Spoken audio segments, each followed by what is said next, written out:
There are a lot of post-apocalyptic stories available. Cadaver is a new Norwegian Netflix original that hits the platform on October 22nd. It's dark and disturbing, but is it good?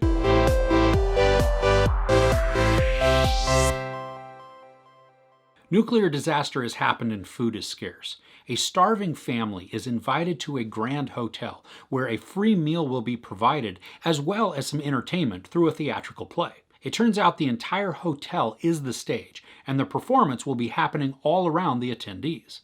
The play begins to take an eerie turn, and then it's very clear that something is not right with the hotel. This is a quick watch. I mean, it's under 90 minutes, so if you're going to binge it, it'll be over in a snap. So in this, there's not much character or even story development. We're shown through some of the headlines right at the beginning that some sort of nuclear disaster has occurred. And so as a result, food is scarce, buildings are crumbling, the sky is all gray and just decrepit looking. It just has this eerie feeling all the way through. And the family we follow, they don't get too much development either, other than a little bit of background on the mom. I think to form some good emotional ties to the family, there really should have been some more development on them. I mean, what we're shown is that they are nice, that they are caring, that they look out for each other and even others. So from that, I mean, we don't want bad things to happen to them, but we still, I think there is an opportunity to draw us in even more, where we have a good emotional connection to them. So if they succeed in something, we cheer them on. If they fail or if they're in danger, then we're terrified for them.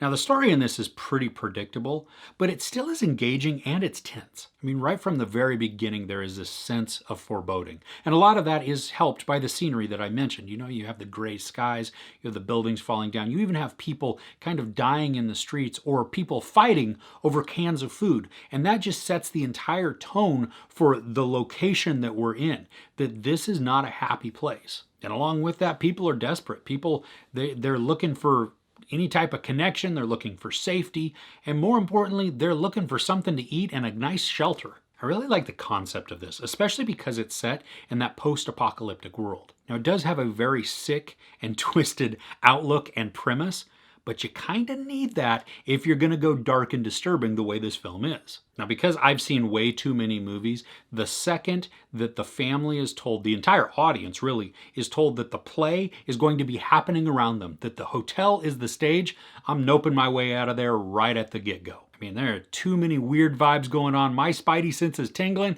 and it says, get out. I like how they use the visuals in this because you have this, obviously, this giant hotel. So you have really long hallways that could lead into darkness, or they could be very bright. They play with a lot of colors in this. You have these deep spiraling staircases, which allow just for a lot of depth. So you can look down, you can look up, you can even look at the side and get some, just as you see the staircase zigging and zagging back and forth, I mean, you get a sense of scale, that this is something massive and you don't necessarily want to get lost in it. And then as hallways extend and there are corners, I mean, there's lots of shadows and those can play tricks with your mind. And it just becomes a lot of fun. They use the visuals and the scenery and the setting to their advantage very well. Now, the motivations of the protagonist are a little bit convoluted. There's a personal tragedy that is kind of at play, but then there's also just real need and real desire. And so those kind of seem at odds sometimes, or they're brought up and then forgotten. And so it's not totally clear what the true motivation is. Maybe it's a combination of all of it. Even in one sense, you could see the actions as compassionate and altruistic.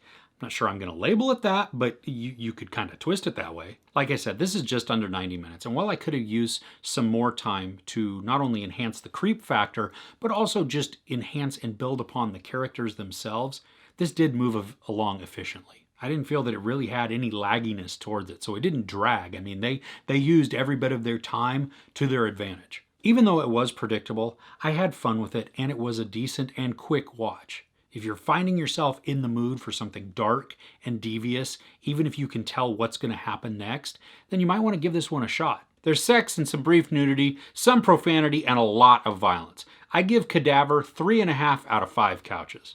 Are there any post-apocalyptic horrors that you enjoy? Let me know in the comments below. If you enjoyed this review, please give it a like. Also, don't forget to share and subscribe. I'm Chris. This is Movies and Munchies. Thanks for couching with me.